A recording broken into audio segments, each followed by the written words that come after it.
Hey guys, I'm here with the Dennis Yu, and I couldn't be more proud to have just spent an afternoon chopping it up, having good Mexican here in Colorado, and hanging out. And the Beau Haralson. Come on. We've hit on some really fun subjects. I think one of these models that I've been kicking around, and Dennis really, added to it, and if not tidied up some of my thinking, is that the importance of doing the work, which sounds really basic in concept, but there's a lot of people teaching. And as Jack Black says, those that don't do, teach. If you haven't seen the School of Hard Rock, you should go see it. It's a good little bit. But I think the importance is that for us as practitioners in the marketing business building space, we should always be doing. And if there's one of those people that I've known for the past decade plus at this point, who's pushing the pixels, doing the hard work, and sharing so generously, it is Dennis Yu. So walk us through the way you think about it. Well, 30 years ago, I built some of my first websites, and the idea of doing something is just, if you want to build a website, or if you want to show that your code works, you're going to demonstrate, not by talking about it, but I'm going to run your code, and let's demonstrate that your program does what it's supposed to do. Yep. But in the world of marketing, somehow there are people that can just talk about something. So we see learn, do, teach is key. Mm-hmm. And anytime someone wants to tell me like how to lose weight, if you're fat and you're trying to give me advice, maybe your advice is right, but you're not a practitioner. I could be really well read. but that's true. And I think so how do we ascertain, how do we figure that out in the digital marketing space where we can't run code through a system? Yeah. That's the challenge, right? Because you can start doing the things that we do with just a laptop and Google, and you can make it pretty far. Yeah. Yesterday, I exposed an agency that charged someone a couple $100,000, and this had gone on for a whole year, and all this money was being wasted. And I finally got access to the Google Analytics. I got access to the HubSpot to see how many leads, how many sales there were, and I found out it's basically nothing. So whose fault is it? Well, it's actually both, because the agency shouldn't have been taking the money. But the client didn't know that they needed to have access to the analytics to see how many sales and conversions there are. In the world of digital, which you and I are in, there is no room to hide. There's no excuse. If we know the goal is booked appointments for a medical practitioner, if we know it's how many car wreck and truck accidents there are for a personal injury attorney, the proof is in the numbers. I want to audit and see. One of my favorite things to do, and I did it 4 times yesterday, I audit agencies, and people do not want me to come in to audit, because first thing I do when I go into the Google Ads account or Facebook Ads account is I look at the change history. I see so-and-so updated a keyword on this date, so-and-so made a bid change, so-and-so added a new ad, so-and-so did this thing, and you can clearly see what's happened. Most agencies play hide and go seek, and the clients don't have underlying access. So because I'm a trust but verify, I want to come in and see the data. And in the world of the internet, which is you and I live in, there's so much data. How can you not hold people accountable? But that's the thing, is there's naivety on the brand side, because they hired the agency for that very reason. They needed help for someone to come on in. And I think on the agency side, I'm going to choose that there's let's not say everyone's out to get everyone. I think that there's actually good intentions from a lot of the agency owners that I know. But at some point, they have to go. I mean, agencies churn at 67% a year. So if you're a $1 million agency, you have to go replace $670,000 worth of business every year. Maybe some of these are the reasons that you're having to do that. Let's be real. But that's your mentality as a founder, is you've got to go on the biz dev, bandwagon and do that whole thing. And so at some point, you got to turn it over to the doers, and they got to turn the knobs and do the things. And depending on how well they're trained, they don't turn the knobs, and the change history looks bad. Or they do, and things go well, but the important thing is results and the efficacy within that. And I hate it for the brand owners that I've seen and spent counseling with over the years of my biz dev appointments, because if there was malpractice insurance, I would have wanted checks to go to them, because they've gone through 2 or 3 or 4 agencies to get to that moment, to have a conversation with someone like me that steps in and was like, hey, I don't have a horse in the race. I just want to see you win. And also at this point, what I appreciate about you is you've hit on every channel. You were talking about PR last week. You're hitting on brand this week. You're hitting on search this week. And it's all measurable. And it's all measurable in some way, shape, or form. But, it's the hammer and nail thing. If you don't know every tool in the toolbox, you're going to see every solution needs a hammer and a nail, not the toolbox. And marketing just takes a toolbox. So my word to you is find a good strategist that doesn't have bias, whether it's a third party or you sense that within an agency partner as you're getting to know them, and just make sure that you're coming at it with that idea of, well, if surely something could be measured here, right? And how was it measured last time? Ask the smart questions, trust but verify. So back to your model for a second. So I'm going to screw it up, but it's learn, do, teach. Learn, do, teach. So, you've been doing this for a hot minute, and now you're teaching how many people to do the things that you do? Hundreds of thousands. Okay. So a lot of overseas people, a lot of agency owners, a lot of business owners. So my brain just kind of blew up for a second. So, and trust but verify. Dennis and I talked about this. I was like, walk me through the model. And sure enough, there's VAs, there's people. And I said, hey, what's your North Star goal? And he said, I want to create 1 million jobs. Right now, you're 250,000 of the way there. So, so you're 25% of the way there. It's nice, it's easy still enough. enough. But I think, some of the missing gaps that we were talking about is the importance of strategy and critical thinking. And a wave of GPT. So in a wave of everyone's fascination with algorithms, like what is the role of the human going forward? And how do you shore up your gap in your case of these 750,000 jobs with arguably what the internet's freaking out about and saying, well, shoot, maybe maybe of those 250,000 jobs you've created, 100,000 of them just went away for copywriters or whatever. The sky is falling, right? Like what are some ways you're tweaking what you're teaching in the wave of that, flavor of the moment or, flavor of the century?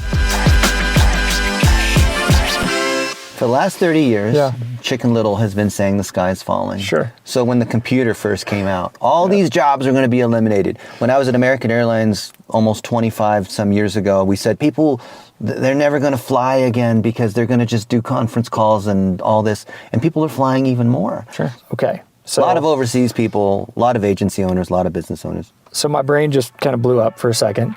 So, and trust but verify. When laptops came out or cell phones, well, these programs are so smart, we're not going to need humans anymore. Or now ChatGPT, marketers are all doomed. Every time technologies come out, it's created more jobs. But it's still displacing people. It's created more jobs of people who know how to use these tools. So have you ever heard of the API line? No. Okay, so I took an Uber to come see you this morning.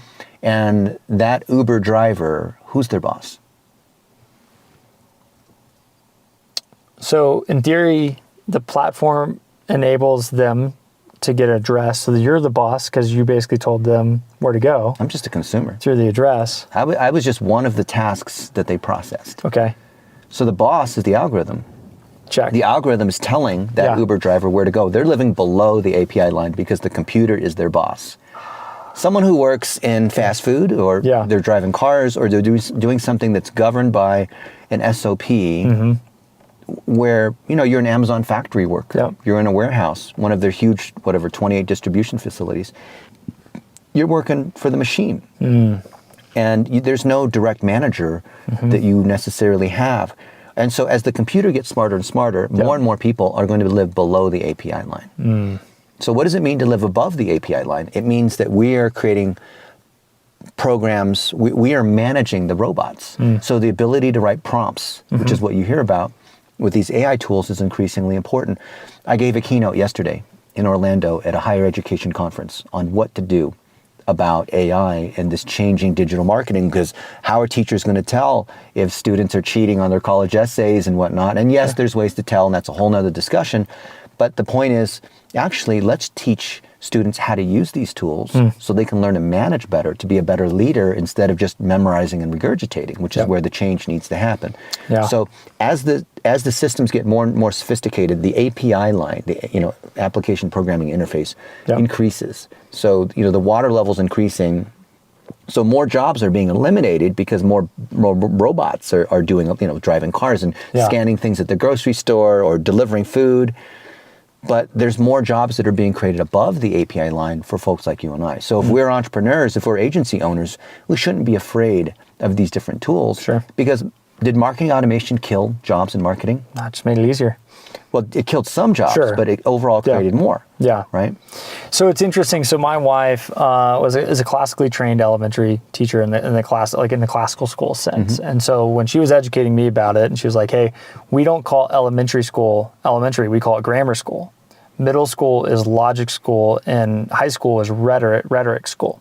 She's going to probably correct me on, yeah, that's the flow. Yeah. I think I'm right. Grammar, logic, rhetoric. So rhetoric, if you look at the Socratic method, rhetoric is the penultimate, basically crescendo of the intellectual experience in your foundational years, right? And so grammar in its most basic form means, why does A equal B? Or A equals B, right? So 2 plus 2 equals 4. And when you're in that elementary years, you're learning rote memory, 2 plus 2 equals 4. When you get into logic school, you're learning logically why those things are true, right? We have 2 foundational units, they equal 4. This analogy is going to break down with this equation, but eventually, so it's why A equals B, that's grammar. Why does A equal B, that's logic. And then when a good rhetorician understands that there's other people that could argue that A might equal C, or it might equal B, and you need to turn that problem around and understand it. And a great rhetorician understands both sides of the argument and able to argue it from both sides, and then can do that. And so the importance of all of that, that education is what you're pointing to, which is how do you survive above the line? How do you move above the API line? And my personal bias is that you become a good rhetorician. You understand and you have good critical thinking skills all the way throughout the problem, and you can solve it from 16 different angles. And if angle number 1 can be solved with the algorithm and angle number 5 can be solved with the human, you try both, right? And you can do that throughout any experimentation, whether you're traction channel testing for traction in a marketing sense, whether you're working on sales, those types of other business building activities. Existing above the API line. I'm taking that one home with me. Yeah. Because I've thought about there's levels to this game. We talk about there's levels to this game. But, and that's true, but it really comes down to critical thinking and being able to problem solve and see things geometrically and putting these technologies in place. I was thinking about the Minority Report, you know, the moment with the gloves where he's moving the shapes and things. Pre-crimes. But that's kind of what marketing and business building is starting to feel like to me, is where you're like, oh, well, I can put this puzzle piece here and I can put this puzzle piece here, and magical things start to happen. So even with calculators, you still have to learn how to do math. Of course. And so what I like to say is a tool with a tool is still a tool. And Did you just call me a tool? Tool, my favorite rock band. Sorry, you like a tool without a tool is still just a tool. Yeah. Fair. So the ability to think critically, the ability to be creative, to build relationships, tools don't replace those. And a lot of people think that they can just hire a bunch of VAs and they'll all of a sudden be amazing. Well, a million monkeys on a million typewriters are not going to create Shakespeare in a million years. Yeah. So all the tool does, to your word, leverage, is multiply your current capabilities. So a great writer or editor is going to be more productive with technology. But someone who sucks at building relationships, if they use tools to spam your LinkedIn, or send out more emails, that's not going to make them more productive or better. Bill Gates said it in his book, The Road Ahead, 25 years ago, where he said technology is nothing more than a multiplier. It can multiply waste or it can multiply goodness. It's pretty good. That's what he said, not me. Well, you could take credit for that, but then the algorithm would figure it out. And so the sky isn't falling. It's just a different sort of rain that we're experiencing, and we need to figure out where to put the gutters for that rain to go, and to use it for our own crops growth and whatever we want to do with it. Right? That's not a bad thing. Yeah. Just some increased ingenuity. As I step into kind of like the business building side of things, this is really interesting for me, because as we help people value businesses and the business brokerage side of things, you know, people start to poke holes. Well, couldn't they do this and that and that and the other? Well, yes, business comes down to people at the end of the day. It comes down to your processes and your utilization of technology. And so it's really interesting, even in the last few weeks, people, say I had a copywriting agency that was for sale through the brokerage. Now I'm having to have a conversation. I'm like, well, what about ChatGPT and da-da-da? And the answer is, yeah, I probably want to give them some time to figure out where to put that new, kind of that new technology. But at the end of the day, critical thinking matters, right? And that's always going to be the end state. So bad data in, bad data out, right? Can't make chicken salad out of chicken poop. So you've seen founders kind of go through their own entrepreneurial journeys, and you've gone through your own. Have you ever taken a step back to put your journey into chapters and gone, hey, all of these cumulative experiences, that's going to be called chapter 1, or the epilogue. It's too early. I'm still in my first chapter. I'm 1% of the way there. It's not time to retire and write a book. So says the former head of data at Yahoo. Is that right? And you've sat at tables with kings and princesses, literally, and presidents. Yeah. So you probably should do that. So I have a practice every year. I write a framework that consolidates my learnings from that year. And at this point, I've kind of turned that into chapters of chapters, right? So I've got 3 chapters of that. What I've noticed, I'll tell you what I've noticed, so you can tell me if you notice. Okay. So in your early days as an entrepreneur, and you were in the cubicles, you were an intrapreneur. Is that fair first? Yep. I was spending someone else's money, but I didn't get the upside. Yeah. But you learned a lot. It's great. It's good to spend other people's money to learn. Yeah. I had more data than anyone on the planet, except the government. When did you flip from intrapreneur to entrepreneur? It was a gradual shift. Yeah. When I was at Yahoo, I started speaking at conferences because I was the search engine guy. Now, this is before Google. Okay. People like Google this and Google that. Well, we were there way before any of those guys were there.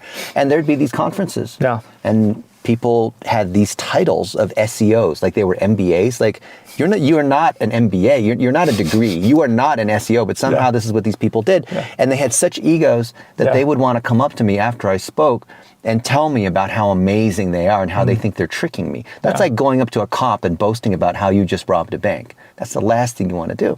But I built such great connections because I was what was called a logo speaker, because if you had a conference on digital marketing, of course you'd want to invite Yahoo to speak. So it wasn't that I was anybody amazing. Yeah. They just wanted to have Yahoo come and speak. Sure. And through that, what happens when you speak? These other CMOs come up and say, do you do consulting? Can you help us? And so I was doing consulting all along when I was at Yahoo. I even had an agency before I started Yahoo. This was like 30 years ago. And I ran an internal agency inside Yahoo. So I always was an agency because initially it was just me.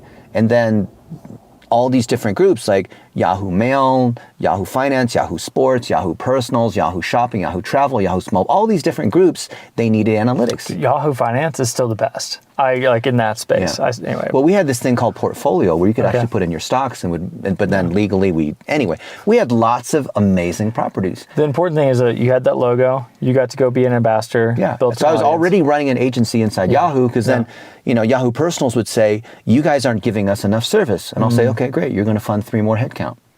And so I grew my agency to tons of engineers and people to service. I was an internal agency, so I had all the data, and so it was very easy for me to transition into running an agency when I eventually left. And the joke was... Sorry, go ahead. I like jokes. To finish the joke, and right I before, get a quick question. All of us that were still at Yahoo, the joke was that we were failed entrepreneurs. Because the people, like Brian Acton and Jan Koum were 2 friends of mine. We played Frisbee twice a week for years. And then one day they left. I was still at Yahoo. Next thing I knew, they started WhatsApp and sold it for $17 billion. And a lot of my friends, they left Yahoo to start this other thing, and then they'd sell it back to Yahoo. They get acquired by these other folks. And I'm still working as an employee at Yahoo. So how dumb is that? Until eventually it's like, you know what? I'm tired of this crap. So I left in 2005, which is 18 years ago. Good grief, it's getting old now. So, but okay. But I already had the client base. I already had the network because I was doing all the speaking. So conscientiously, did you feel like you were building an in-house agency at that time? Or were you doing what came intuitively to you? Yeah, there was just no way around it. Yeah. And so I was following Learn, Do, Teach intuitively. Yeah. Because I was a data scientist, search engine engineer, and there were all these different properties. I'll just tell you one thing that you probably wouldn't No, when I first started at Yahoo, it was a complete fiefdom. Like you would think, like if you walk into Yahoo, like everything's all documented and whatever. But the people that built Yahoo Finance, they were on their own system, and the people who built Yahoo Personals versus Yahoo Mail, everyone had a separate system, didn't talk to little each other. castles, yeah. And the CEO would come to me and say, "So give me a report. I want a weekly report on how many searches there were on the network, how much money are we making, how many people bought one of our products, Yeah. you know, how many people signed up for the dating app, how many profiles were created, how many people created a stock portfolio." And you would think, like, if you're me, you're like, oh, well, it's easy. There's some like central database, and then you would just run a query against this mythical central database that didn't exist. So you had 6 or 7 clients, all operating independently, But on I their couldn't own do OSs, and you needed to report back. So I had to become a social engineer.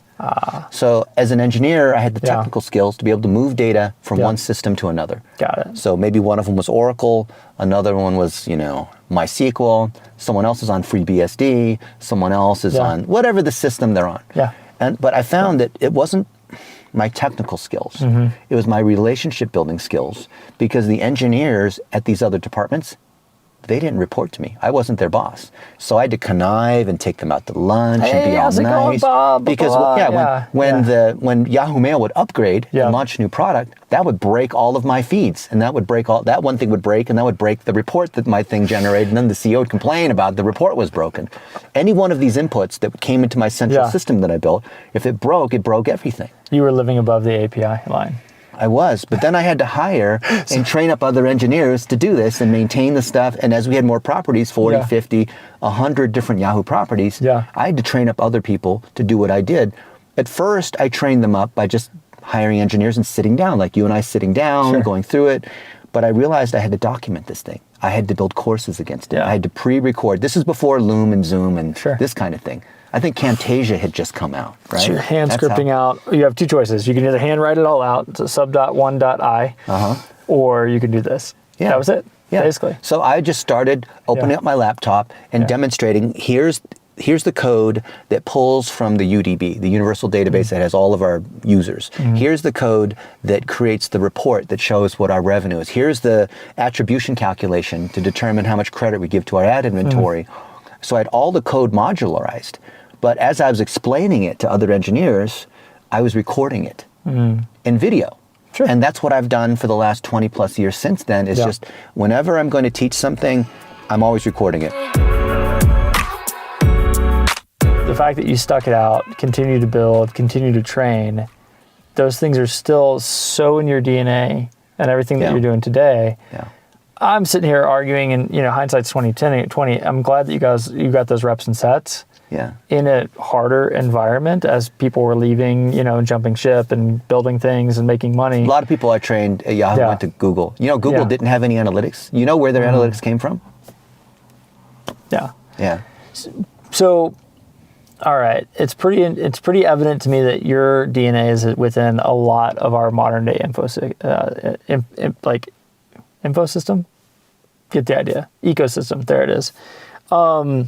But it's pretty, I'm glad. I know it sucks to probably not have exited WhatsApp or something like that. But I think your legacy is going to extend well beyond that. And I think what's interesting is that so you and I have been in the peripheral of the info product space for a good chunk of time. We have a lot of mutual friends that have launched courses and done all of those types of things. To be very blunt about it, I think why you've had staying power is you've continued to do the things in the background. And I think that whether it's a conscious or subconscious thing, if you move further away from doing the things and practicing the practice, eventually you either consciously, hopefully not, or subconsciously become a little bit of a charlatan, if I'm being really honest about it, and that you're talking about the work more than you're actually doing the work. And that's called delegation. That's not a bad thing intuitively, but you still need to have boots on the ground. You need to have an understanding of what the actual work is that's getting done. And I think that's what has given you, if I'm looking at it from like the fact that we've been talking for a decade at this point, the fact that you're still doing the things and turning the knobs, and that your core business is helping in the done for you space is makes your training that much more rich. It's a slippery slope, because as you get older, you might catch yourself like me saying, back in my day, we had 8-track tapes and I walked uphill both ways to school. Kid, get off my lawn. Sure. And living in the past. So when you're successful, that's great. It's Sure. easy to glamorize and bask in your success. Yeah. But I find I have to keep up. Otherwise, I'm going to be like our parents trying to learn how to use the VCRs. Yeah. And TikTok was a wake-up call for me 3 years ago. Interesting. Because Yeah. I thought, oh no, I'm like these old people that don't get it anymore. I never want to be one of them. Dancing and doing the pointing. So then what did I do? I hung around a bunch of 15-year-olds and 18-year-olds, and I said, okay, explain this to me. Yeah. And I did, and I recorded on Zoom, Yeah. or just setting up the laptop or like this, recording it, show me what you're doing. And I'm asking dumb questions on behalf of my friends who know even less about social media than Yeah. I do. And Perry Marshall saw that I was doing this because he has the best-selling book on Google ads and Facebook ads. I'm in that one. Yeah. And he said, why don't we co-author a book on TikTok? And in other words, I wrote the book and he puts his name on Sure. it. And we have the best-selling book in social media on Amazon because we ran ads against it. And Perry has a big email list. And Good on you. yeah. Yeah. But that's how I'm keeping fresh because I Always never learning. want to be old. Yeah. I never want to be like that old person, that old dog that can't learn new tricks. Well, we just went on a hike and you kept up with me just fine, and I've lived at altitude a little bit longer than you. But there's something really, really noble and really impressive about that because I've just seen too many go through this cycle of not actually knowing how to do the work. And that's okay to some extent. You have to delegate to continue to grow. It's just part of the game. But my mentality has always been if I don't know how to run through that brick wall, I'm probably not going to ask you to run through that brick wall. In fact, I'll try to run through it until I find a ladder and I build a ladder, and then I'll gladly hand you the ladder because I don't want you to have to go learn those things the same way I did. Yeah. And I don't mean that in a self-effacing, self-gratuitous type of way, but I think that way at least I can say, hey, the first time I did what you're about to do, this was my experience. So it might be a good idea to go grab the ladder in the corner, right? And I think like that's the fast forward button. Yeah. And it comes from a place of practice, not a place of philosophy. Yeah.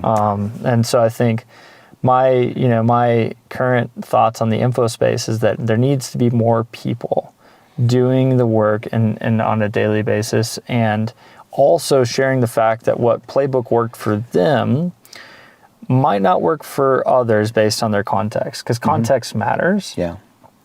Be it in offers, be it in the business that you're trying to do. We were talking about, an agency pitched this very large, very robust program for a local IV therapy. Yeah, the thing was 77 solution. pages. Right. It's a strategy deck that would be fit for a Starbucks, but not for somebody who has one location as a small business. Yeah. So context matters, right? These playbooks matter. Yeah.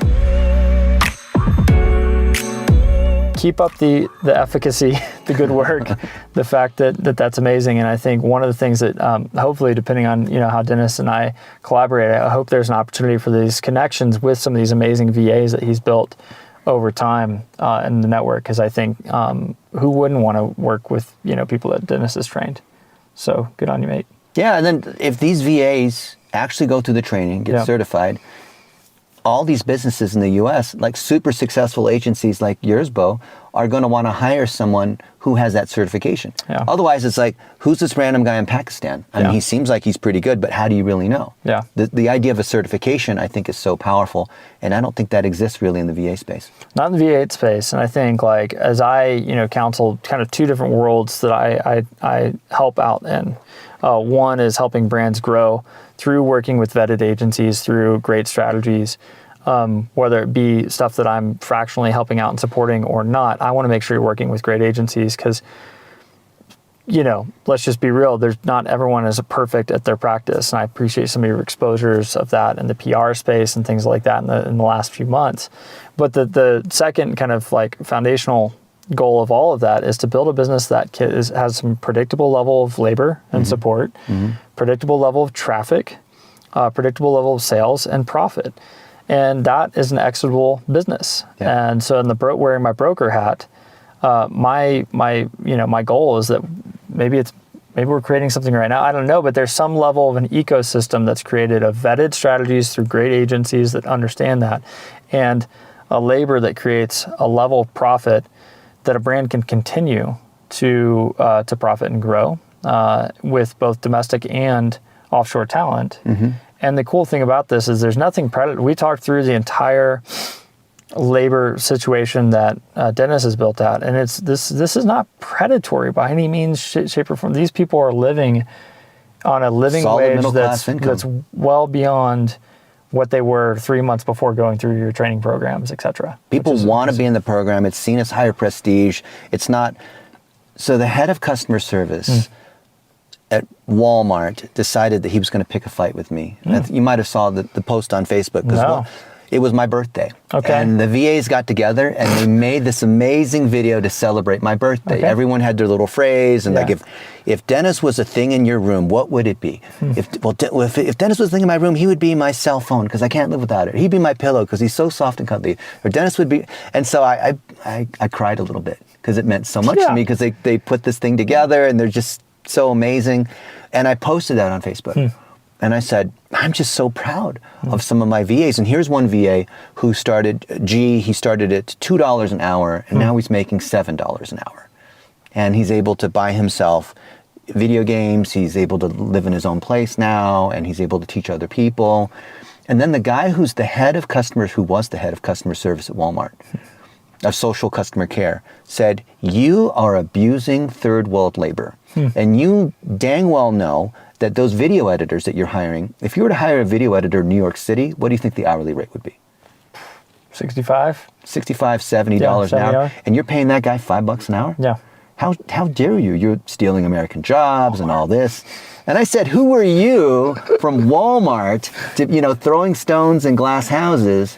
And this guy, so then hundreds of these other VAs who are on our team or work for other folks, like for Jeff Hunter, started commenting, saying, this has changed my life. I'm so happy. I used to commute 2 hours into Metro Manila each way.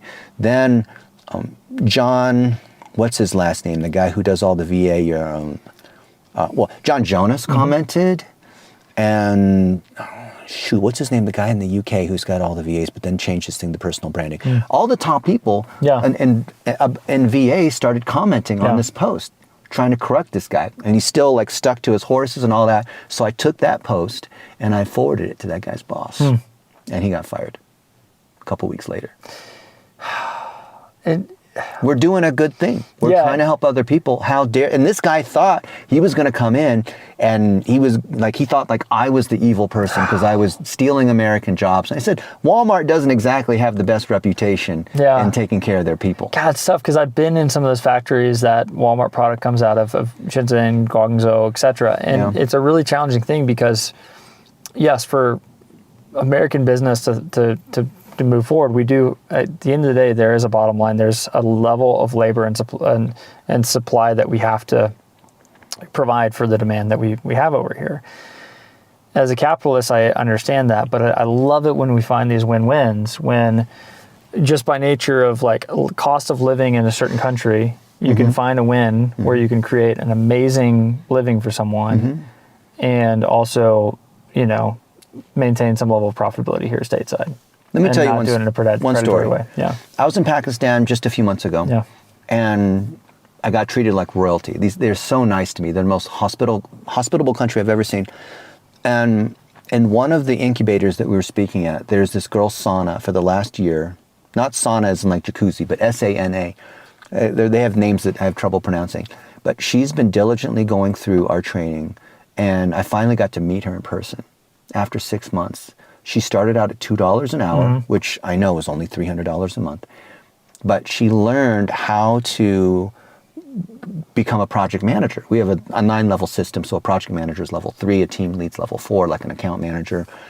And last week, she took over as account manager for Liquivita, the one that I was showing you before, the chain of IV therapy clinics. And she got herself a promotion. And on top of that, I gave her a $100 bonus. Now she's a Pakistani female. We've been employing probably 60-70% of the staff that we have are Pakistani females. You know why? It's because they care so much for their family to be able to take care of their kid. Now, they're a Muslim country, so things are a little bit different over there. So they put the kid to bed, and it's 7 o'clock or so, they come online, and it's perfect for our time zone because it's 12 hours different. Yep. So it's morning America time, and they're able to work a full shift and be able to interface with us in America, and that way they can have their family life and they can make a great income. And create some autonomy. So this is this whole world of virtual assistants. And I know VA is typically associated with like this low-wage telemarketing, but there's high-quality VAs that do American leadership, manage teams, hire and fire, stuff that you wouldn't imagine a VA can do. And we're hiring a lot of Pakistani women. And they're doing amazing things. Wow. And now she's at $5 an hour or something like that, which is great. Yeah. And there's tons of these women that are coming through our program, and I'm so proud of them. So if someone wants to get in touch and start to tap into these VAs in your network, where do we go? You can just Google me, and you'll see all whatever your favorite social network is. I knew that I was in trouble at Yahoo when engineers on my team said, just Google it. And I said, what company? What did you just say? Oh, no. Oh, man. I'm easy to reach. Okay. It really is me. It's not a VA replying. It's not a chat GPT You are replying. omnipresent somehow, though. It's pretty amazing. So the other thing that I think that we were talking about a little bit earlier is the entrepreneur's journey. And I think one thing that both Dennis and I have observed over the years is that not everything is as it seems on the internet. Shocker, right? No kidding. And so if you're watching this and you have some sort of stars in your eyes towards the internet entrepreneurs and folks that you idolize for whatever reason, don't idolize them. I'll just start there. They're humans just like you. They put on their pants the same way. Is it fair to say you and I have both worked with Fortune 50 CEOs, and they have their fair share of problems, right? And I'm not talking about personal problems. I'm talking about business problems.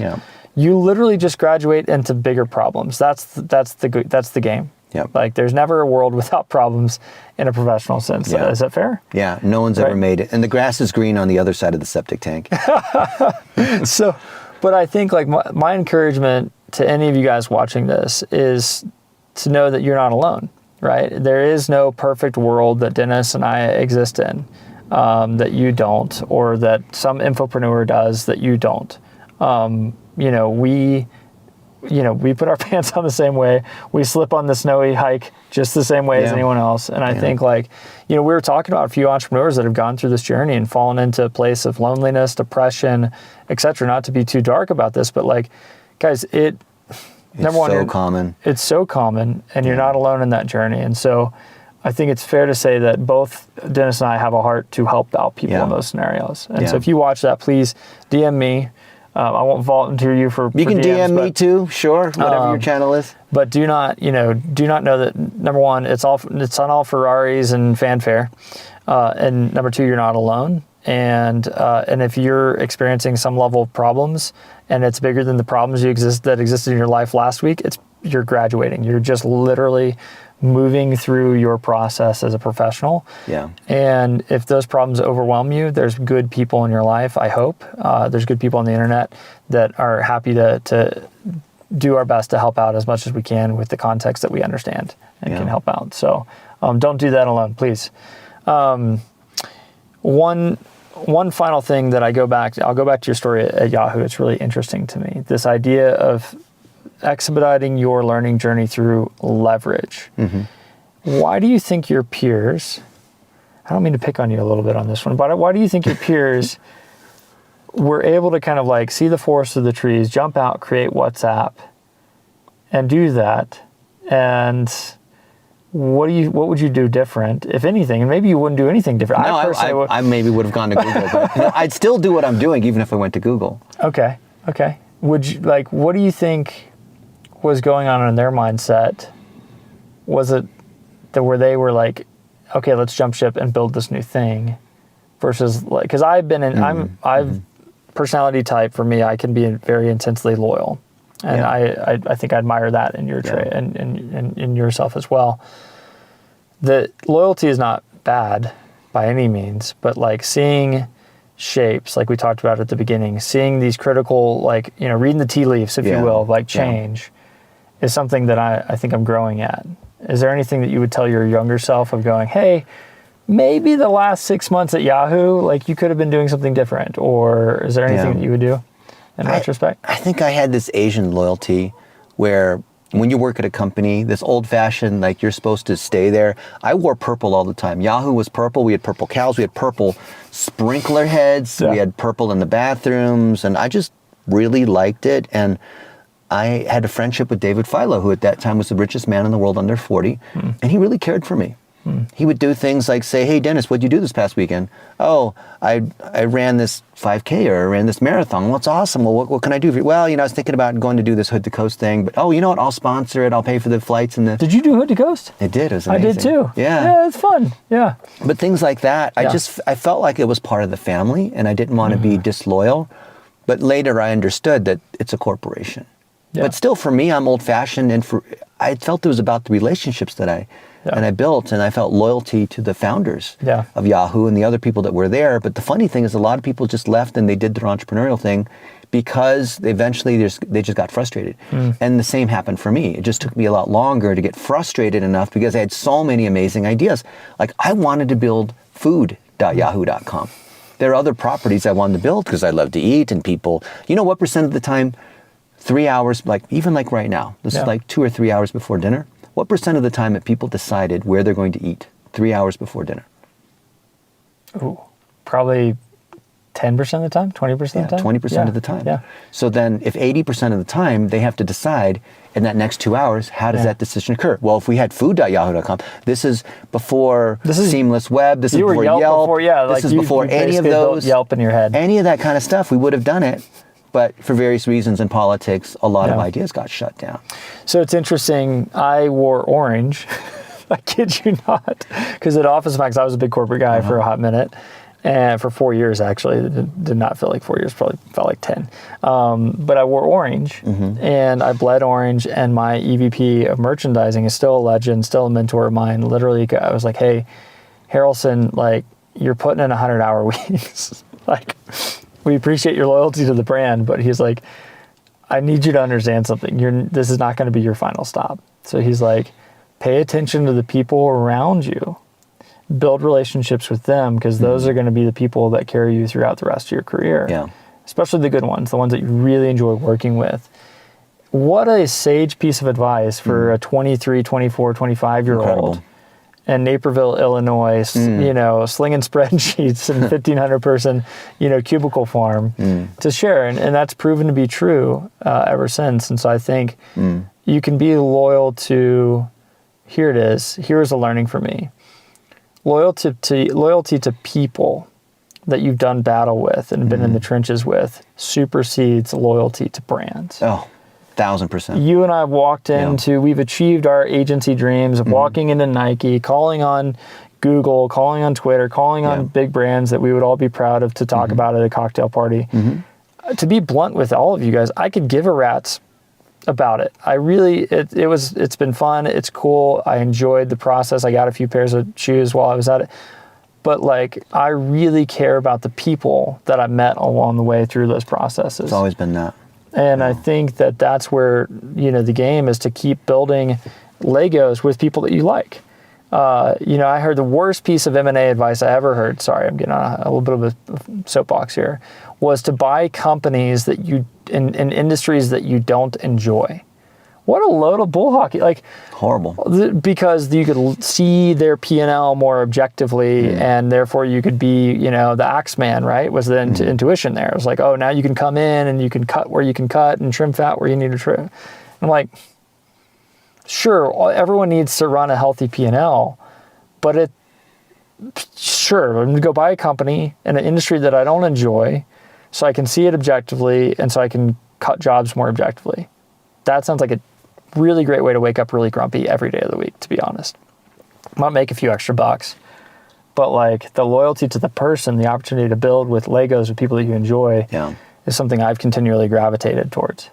I don't wear orange anymore. You don't wear purple anymore, but that loyalty I can sense is still the same. It's all about people. Yeah. 2 days ago, I reconnected with a friend of mine, Cheryl Cattell. We worked together 26 years ago when she was a VP at Travelocity when they first got started. And I remember I was with the CEO of Sabre, Terry, that was a joint friend of ours. And then I've followed her through her career and vice versa. And we happened to both be speaking at the same conference. Everything I've had has been through these relationships that create what's called real options in the world of finance. You heard of real options? Yeah. So one of my friends, Kenny Lauer, he ran the digital marketing for George P. Johnson, which puts on the Dreamforce, Salesforce events, these huge events. Yep. And just out of the blue, after I'd known him for 6-7 years, he became the chief marketing officer at the Golden State Warriors. Okay. And the first phone call he made. I was going to say, I think you've worked with some people in that space. And people said, like, how did you get the Golden State Warriors as a client? Yeah. You know, how did you pitch them? Or did you cold call these people? Or did you run ads? Or did you? No. I built that relationship years ago. Yeah. And everything I've ever had. And people say, how do you get that connection at Facebook? How did you know so-and-so? How come you got this favor done? I had a friend of mine, and I won't tell you the reason because it might get me in trouble, but he, for some reason, he needed to get the new iPhone several days before it came out. And you know, Apple's very strict about that sort of thing. Did he happen to make phone cases for a living? No. Okay, all right. No, he was the chief technology officer for Korea Telecom, which is like the AT&T of Korea. Okay, cool. But to do the deal, I had to get these iPhones. Gotcha. So I called up a friend of mine at Apple. I'm not going to name him because I'll get in trouble. And he said, wait, you know I'm not supposed to be. Just help me out. Like I just need this, okay? I'm not the Godfather, but I really would like this. And he did. And I flew out to Seoul, Korea, hand delivered these brand new iPhones a few days before they were even supposed to come out to make the CEO happy, and I got the deal. There it is. But how did I get that? Was it because I bribed somebody at Apple? No, this is somebody that I had known for a long time. Yeah, and that's the compounding element of relationships. And I think the key thing is the heart behind it. You didn't, is it fair to say that that initial relationship you didn't do or commit to or invest in any way, shape, or form knowing that would pay off with a... No, you never know. That's what makes it a real option is you build something and then later results in something that you never could have predicted. Yeah. So my story of real options is I'd get a good buddy I met literally just shaking hands at a farmer's market. He was selling bacon. Some of the best bacon I've tasted. I love bacon. And so, you know, I was shaking hands with him. We got to know each other. He said, hey, here's my card. Sounds like you know a thing or two about marketing.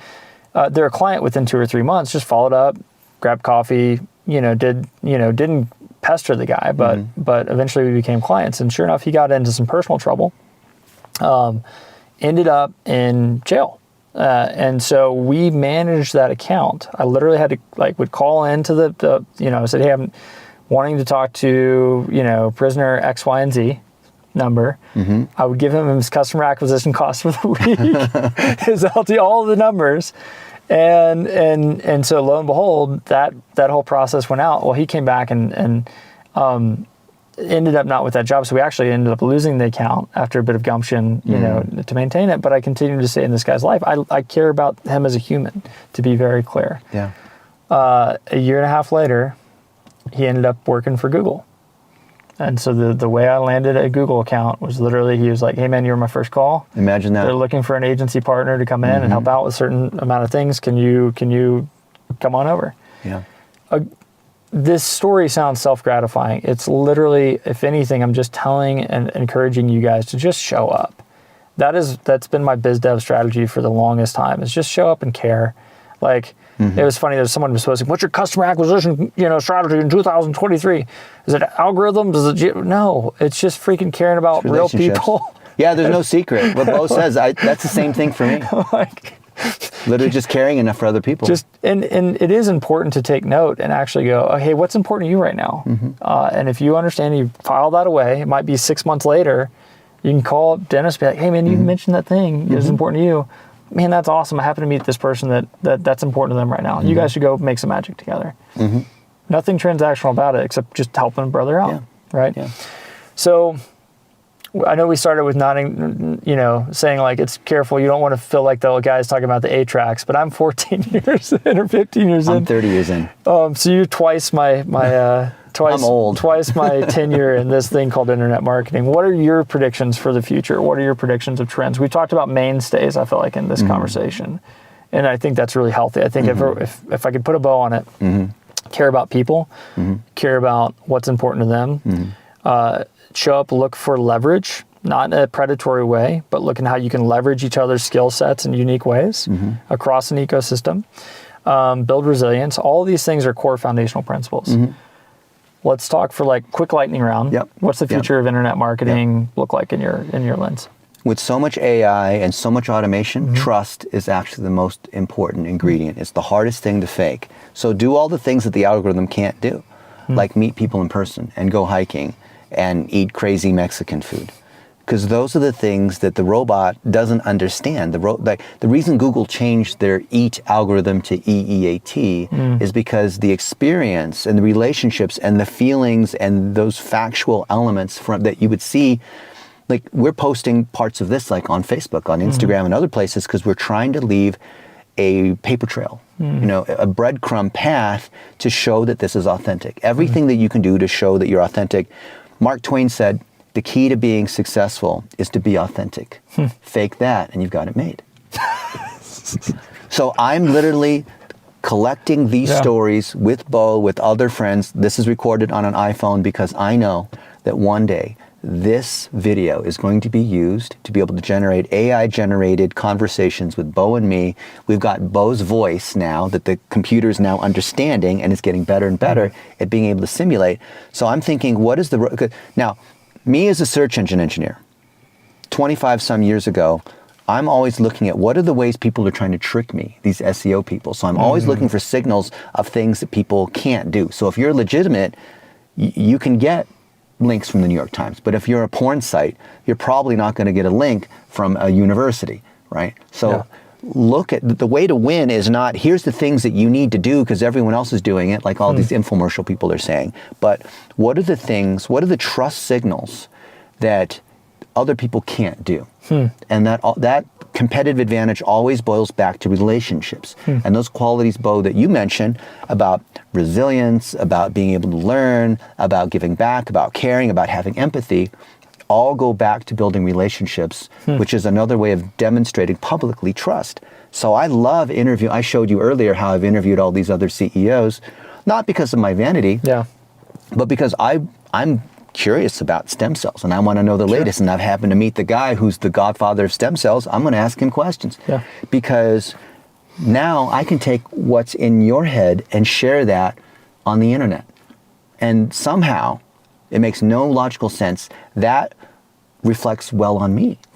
I don't have to know anything. I just have to leverage my network to interview other people who are successful, extract their knowledge and share it. I'm just a bumblebee. I'm just the moon reflecting the sun. And I think that's the strategy going forward. It has nothing to do with technology. Technology is another way of just amplifying things that are already there. But good people, it's just like, what does money do? It doesn't make, all it does is make people more of who they are. It someone who's an a-hole, when they become rich, they're a bigger a-hole. So technology is the same thing. So what you want to do is make your relationships more visible in a way that's authentic and not like you're Instagramming every meal that you have every 5 seconds. That, by the way, is the biggest, like, if you had stopped right there, I'd be like, you know what, just make it all Instagram. No, I think it's in an authentic way for the importance of bettering society. And I think, like, let's just take maybe a terrible example, but I can't not mention it in the moment. It's like Joe Rogan, like literally he's literally just having conversations with people, and he's done that for a good chunk of time, and they're authentic conversations. And so much so that I think that was one of the original AI inspired interviews. It was like an interview between Joe Rogan and like Steve Jobs that went viral, appropriately so, because they had enough data from Steve, enough obviously data from Joe, that they could manufacture that conversation. I think the future for internet, the growing businesses, is authenticity, which is actually, ironically, the past as well. Well, people say that to be authentic, but they don't know what that actually means. It's not practical. Yeah, let's dissect that, Yeah, and I think you've done a good job of dissecting a bit of what makes it authentic as well. I think me being a little bit more of the creative, a little less of the developer, I think what are you doing to provoke emotion within the way that you tell those stories, whether it be hooks, not in a gimmicky way, but like, taking the front part of this interview and like having someone listen through and go, what was the most emotional 5 seconds or the hook from this interview that grabbed me the most? Well, a good marketer would just take that 5 seconds and lump that up front and then do a bumper on the back end of it and go, hey, check out this episode with Dennis and Beau. There's AI that does it already now. It's crazy. Taking over the world. But the thing the AI can't do is make these moments that are off the cuff. These micro expressions that even like a Synthesia and a Descript and these other tools can't do. Yeah. And that's what makes things human. It's the story. The thing that makes Pixar or Disney powerful is not because they can render 5 million polygons per second. Sure. It's because of the nuance and the details of one person's story. So brands struggle because they think about the big picture instead of one, you know, poor Egyptian boy story in Aladdin and how he fell in love with this princess. Like there's Don't get me started on Toy Story 3. I think it was Toy Story 3. It was off to college and the toy in the box, and I cried. But it's the details. It's those little details that make it real. And the AIs can't do that. Yeah, and that goes back maybe to my thesis, which is emotion is always the gateway to unlocking attention and ultimately action from consumers. But emotions have to tie to a story which ties to a human. Correct. And the AI can't do the human part. The robots are not taking over the world, guys. That's why all this weird meat tastes like chicken. You go to a Chinese restaurant next to the dog pound, just as you're chewing, just say, tastes like chicken, tastes like chicken. Oh man, well, I think, you know, looking at it from the lens of how to build exitable or you know, go and acquire businesses, I look at it from like, okay, what's the most human component of a business that you can go buy? And yes, there's some economies of scales through algorithms and this, that, and the other in technology, but you cannot replace and pull Walt Disney out of Disney. You cannot, you just can't. And so that market cap, that brand equity does not change from that entity. And so how do you build those things in? And people get really nervous when I start talking about being human in your business because they're like, oh, well, you know, if I'm too human in my business, then I'm the key man and then I have key man risk. Well, if you're not a key man if you bake in those SOPs of to who makes you who. Kathy Truitt does not sell flipping chicken, you know, sandwiches. He made a really good one and then he documented how to make it. Yeah. Right? And he built some of his personality into it. Said, hey, we got to have sweet tea and it's got to be really good. And so you can take these elements of your personality and of that authentic experience and put them in processes and create an executable asset and predictability within that. Yeah. I'm glad there's people like you that create the predictability and know the technology better than I do. So I'm just a social engineer. I'm just packaging your story, your brand. I'm just reflecting back. If you like the conversation, I'm just a mirror reflecting back the things you're saying. On that bombshell, I think we should wrap it. Man, what a lovely conversation. It's cool hanging out with you, Beau. Thanks for coming out. I'm glad for you guys just to be able to spend time with us. I'd love to hear whatever comments you have. I always monitor to see what other people are thinking because I want to create more stories and serve more people, and that wouldn't be possible without you guys. If you don't hear back from me, I'm out of cell service because I'm out hiking up in the mountains, but I'll come back and check in on the comments. Thanks for listening in on the conversation. Appreciate you guys.